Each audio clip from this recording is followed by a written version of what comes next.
Guys, we're still going on and on and on regarding these bodies that were found basically in Mexico that the Mexican Congress had looked at. Guys, referring to the aliens, right?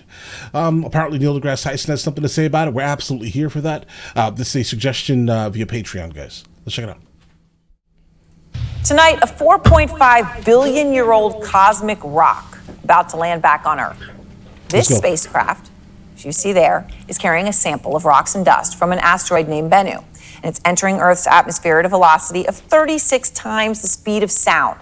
The sample is going to land in this desolate section of the Utah desert.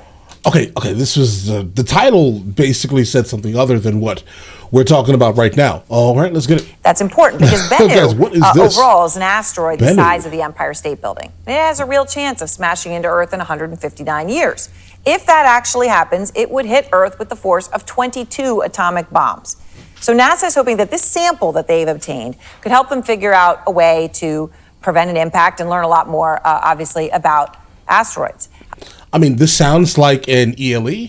I hope that we're not going to ever encounter this. I know I won't be here in 159 years. You won't either, right? But maybe your grandkids will be here to experience this. But I definitely hope that this is not an ELE, guys. But either way. Up front now, astrophysicist Neil deGrasse Tyson. He is the head of the Hayden Planetarium, the host of Star Talk, and he just wrote his latest book, To Infinity and Beyond, A Journey of Cosmic Discovery.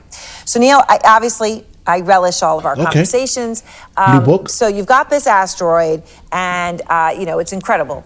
All the math of it. We get on there. You get a little piece of rock all by a robot, and they brought it home. So what can a scientist actually learn from this 4.5 billion year old rock that's about to land in Utah? Well, what we don't know for sure, when you think we would, but we just don't, is what's the structural integrity of asteroids.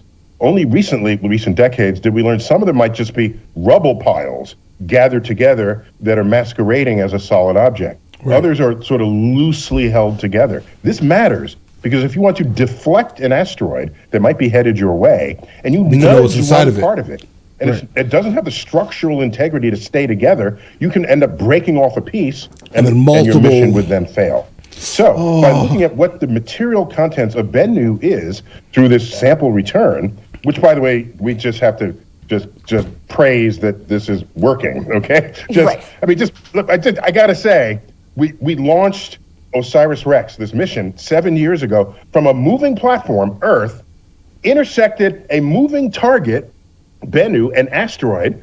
It did a touch and go, grabbed material, came back to Earth, deployed that capsule, and it keeps going. It's going to visit more asteroids. And then people are saying, "Oh, I don't trust science. I don't do science this." It's like, do you know what we do? Right. Listen, bro, I'm going to be honest. I didn't hear this. I did not hear about any of this, and this is absolutely intriguing. Guys, if we as a human race has been able to do exactly what he just depicted, congratulate us, guys. Clap it up. I think we should probably be trusting science just a little bit, all right, more than the masses do. Okay, let's get the idea. Yeah, that's crazy. I mean, it is pretty incredible. And then there's also the, oh my gosh, we can do that. And what a mess we make of so many much more simple things here at home, right? Yes. Okay, so if Bennu does hit Earth, and I know that obviously we can talk about odds, but if it were to, you talk about something 22 times, is that what I said? 22 times the size of, or 22 atomic bombs. Let me make sure I say it exactly correctly. What would something like that do to Earth? Well, it's not an extinction level a hit. Well, if it hits a city, that's really bad.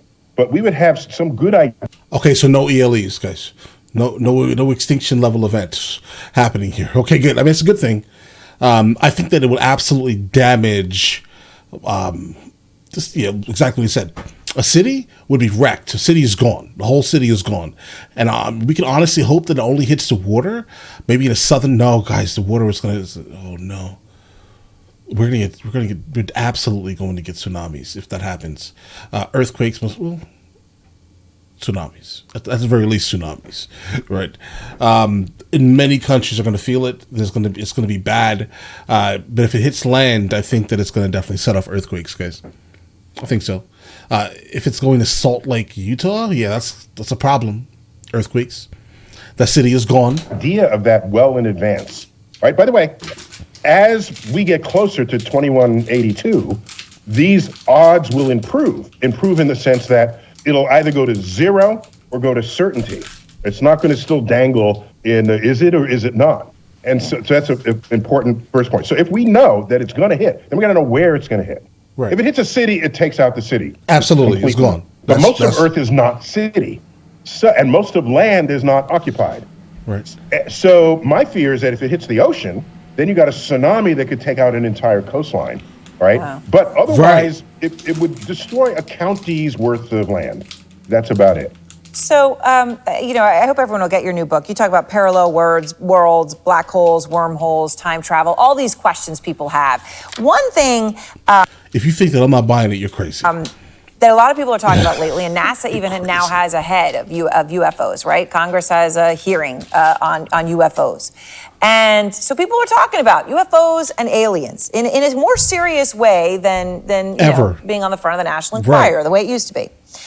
So a Mexican journalist displayed bodies of two supposed non-human beings in front of the Congress in Mexico, okay?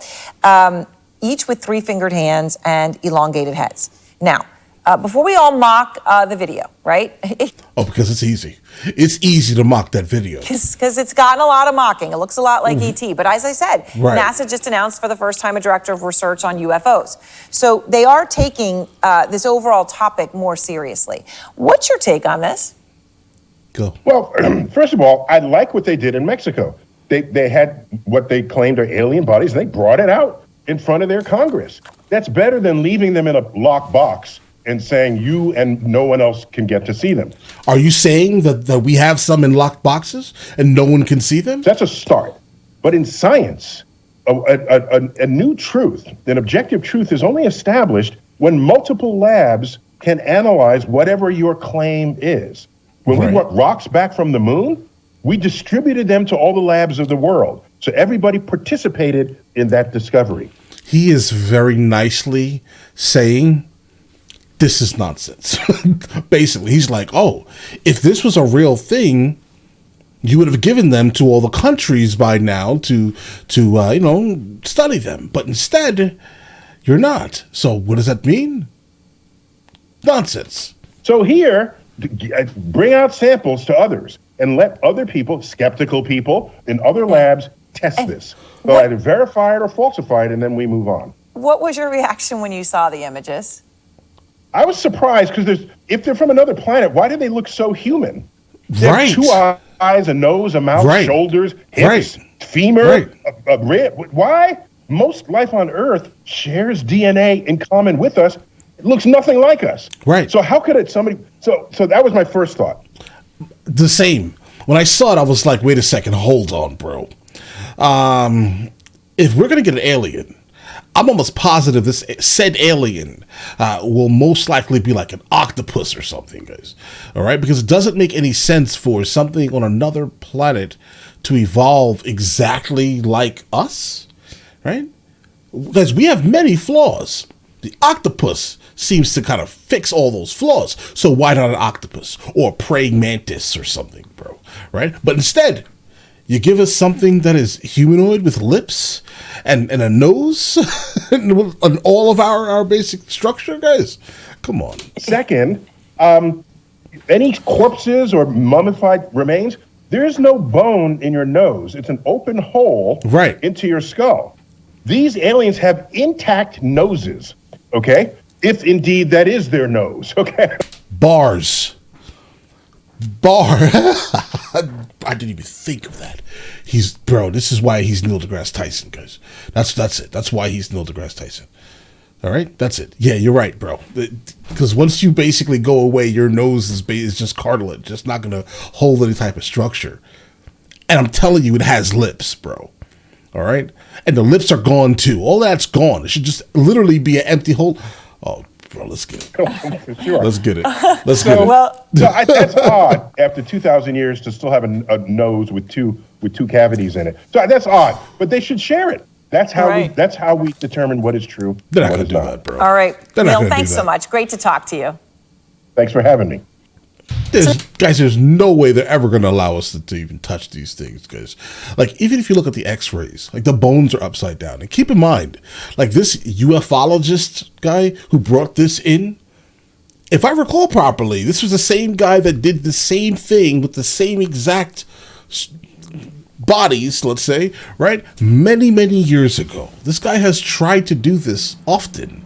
He just waited for like the proper time when multiple countries started talking about aliens and things like that, guys. This is old. This is an old body. Well, obviously 2,000 years old, right? But there are like X-ray images of this thing from before, right? We have bones are literally in there, guys. It's ridiculous, bro. All right, come on. We cannot believe that this is an actual thing. We can't. We're not allowed to.